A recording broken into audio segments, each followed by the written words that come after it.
master of the households department must bring up all the kit, too. Queen's ropes. Big crash. I've got a pound over for Lady Elvis, first floor. Lady Michael. I'm on handworker at Ross's yet. Even royal household veterans take time adjusting from one palace to another. This is the Master's Department's central office, normally in a run of offices at Buckingham Palace, but here, all in one room. In a sense, this must be very much like what a medieval court was like, because everyone needs to move through everybody else's space. And so shutting out the noise here can sometimes be quite different, but then as open plan officers goes, it's still a fairly impressive one. It's 300 years since Scotland and England joined to become Great Britain. But from the moment she arrives in Scotland, the Queen has a different Scottish standard and a different coat of arms.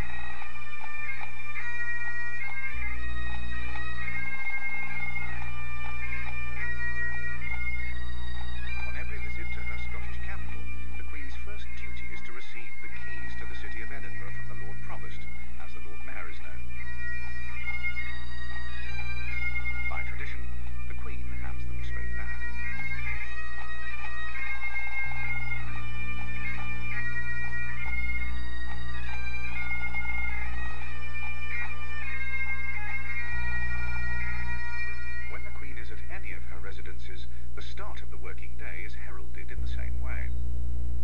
I check my watch every morning, the speaking clock to make sure I'm bang on time.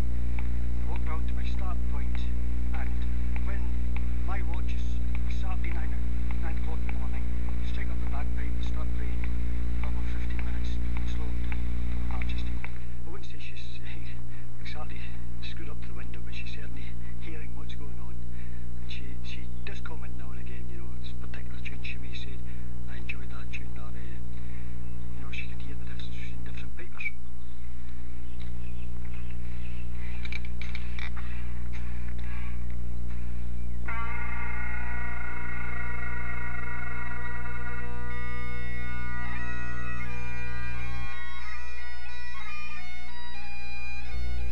Playing all weather, wind, rain, hail, snow, shine, doesn't matter, we always play every morning when the Queen's in official residence.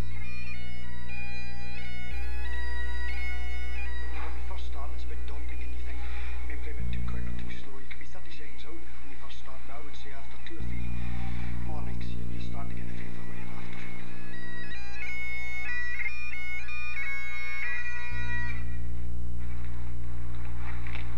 I had 2 seconds off, so can't get much closer than that. Today begins with the giving out of honours. It's nice and not to cut the corner. I agree, across and then turn in over the Queen, yeah. In essence, the investitures of Buckingham Palace do not differ from the one we do here at Holyrood House. All the principles are the same, but the constraints of this building are very different to those of Buckingham Palace. It's obviously a much smaller building, and so the choreography of how we get people around the rooms changes. Very pleased to make you a dame of the British Empire. Handshake. Yes, handshake. Then you, as soon as you see the handshake, that's it. Yeah. Time's up. Neck bow. Yeah.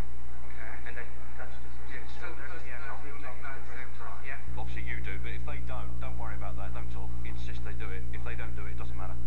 When in Scotland, the Queen has her own ceremonial bodyguards.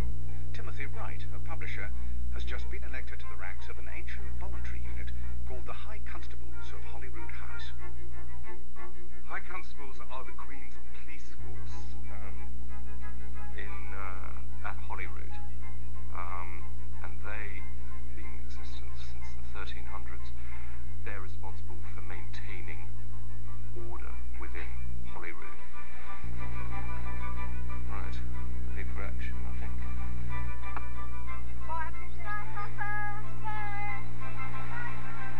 And I think the vast majority of people in this country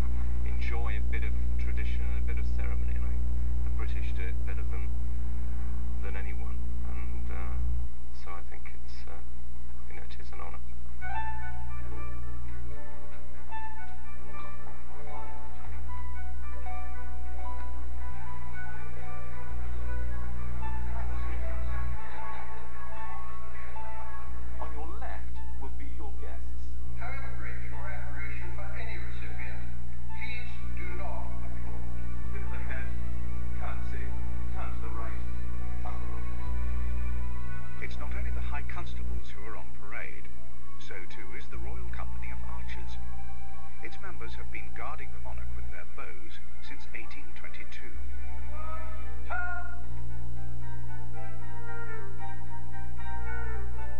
Among those being honoured at today's investiture is celebrity chef Gordon Ramsay. A proud Scot, he has chosen to receive his OBE not in London, but in his native land. The monarch is fragmented across the country. It's not just centralised around Buckingham Palace. So I live in London. Of course it would have been easy to go to Buckingham Palace, but that would have been cheap, escaping on my front. So to come here and to be part of this, extraordinary. So an amazing turnout. It's a nice way of saying thank you, congratulations. It lasts for a day only, and the setup is extraordinary. But there is other honouring to do. The Queen presents the Scottish judiciary with a new mace. And we decided to come up with not a modern, ultra-modern design, but a traditional one, which is very nice, isn't it, too? It is. We've now got a mace in Scotland with Your Majesty's cipher on it. Well, I think that's fascinating. Well, I'm delighted that you should have this mace as a this endless birthday year of mine. Well, it's a very busy time, and I would be delighted if Your Majesty were to present it to us. Well, I'm very glad. I'm going to pick it up. Am I supposed to? It looks big. Well, I can. I thought it might be rather heavy. But I should be delighted to review that. I'm very much aware. It's lovely, isn't it? The Queen's week in Edinburgh always includes a garden party. Hollywood High Constables, attention! It is summer, after all. By the left, quick, march! How many people have been to a royal garden party before, the Queen's garden party? People have said, yeah, come on, let's go for it. Let's put on our posh hats and our nice suits and all this sort of thing, and let's go and have a cup of tea with the Queen. Have a good time, and let's make this the best garden party ever.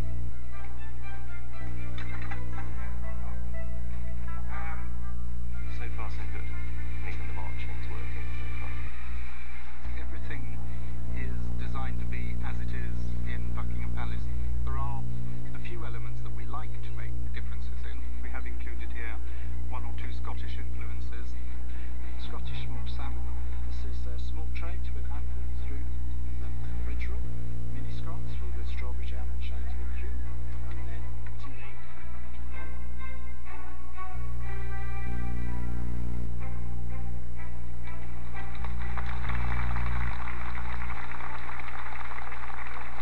The Queen sets off to meet her guests, accompanied by her senior archer, the Earl of Airlie.